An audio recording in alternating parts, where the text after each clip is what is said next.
প্রত্যেকটা বাড়ি এরকম একজন ধর্ষণ হয় এবং ধর্ষণের বিচারের জন্য আমরা রাস্তায় নামি এবং এর বিচার কার্যকর সুষ্ঠু হওয়ার জন্য প্রত্যেকটা বার আমরা এরকম রাজনৈতিক দল বিভিন্ন ব্যক্তি গোষ্ঠী সবাই শুধুমাত্র কথা বলি, কিন্তু দিন শেষে আসলে এর বিচারের কার্যক্রম কতটুকু হচ্ছে এর কোনো ফলো আপ আমরা এখন পর্যন্ত দেখি না।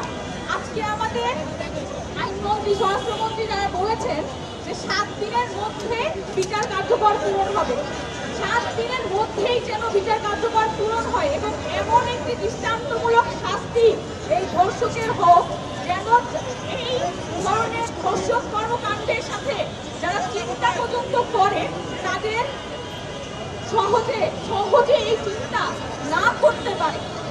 আজকে রামসাকে ধর্ষণ করে হত্যা করলো তার নিজ বাসার পাশের প্রতিবেশী এই ঘটনা ঘটিয়েছে, অর্থাৎ নিজেদের বাসার যেখানে আজকে কেউ নিরাপদ নয়।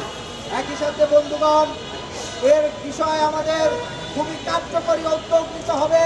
প্রথমত আমরা দেখি যখনই কোনো ধর্ষণের ঘটনা খুবই চাঞ্চল্য তৈরি করে তখন কয়েকদিন আন্দোলন সংগ্রাম হয়, কিন্তু এরপরে এর কোনো বিচার সুষ্ঠু বিচার দ্রুত হয়ে থাকে না। আমরা দেখি তরুণ বিচার আজকে 10 বছর ধরে ঝুলেছিল। কেন ঝুলেছিল? কারণ ওই ক্ষমতার প্রশ্ন, ওই ক্যান্টনমেন্টের প্রশ্ন যেখানে তরু ধর্ষণের শিকার হয়েছিল, সেই কারণে সেই ধর্ষণের বিচার করতে 10 বছরের বেশি লেগেছিল।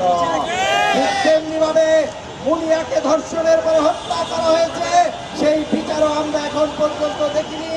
বরঞ্চ সেই বসুন্ধরা গ্রুপ বাংলাদেশের মধ্যে আলাদা একটি রাষ্ট্র তৈরি করে যেখানে সিটি কর্পোরেশনের বাইরে নিজেদের একটা স্বায়ত্ত শাসন তৈরি করেছে।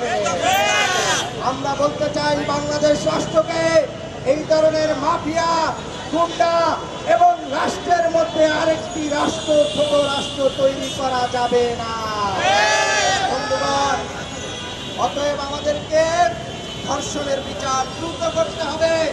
একই সাথে ধর্ষকের সাথে কোনো সেনাবাহিনীর কর্মকর্তা জড়িত থাকলে, কোনো বিশ্ববিদ্যালয়ের শিক্ষক জড়িত থাকলে, বাসের হেল্পার জড়িত থাকলে, যেই জড়িত থাকুক না কেন, ন্যায় বিচারের প্রশ্নে বিন্দুমাত্র ছাড় দেওয়া যাবে না।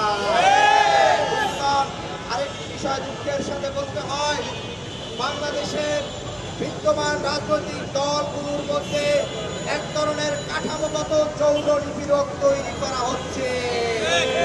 এর উদাহরণ কি?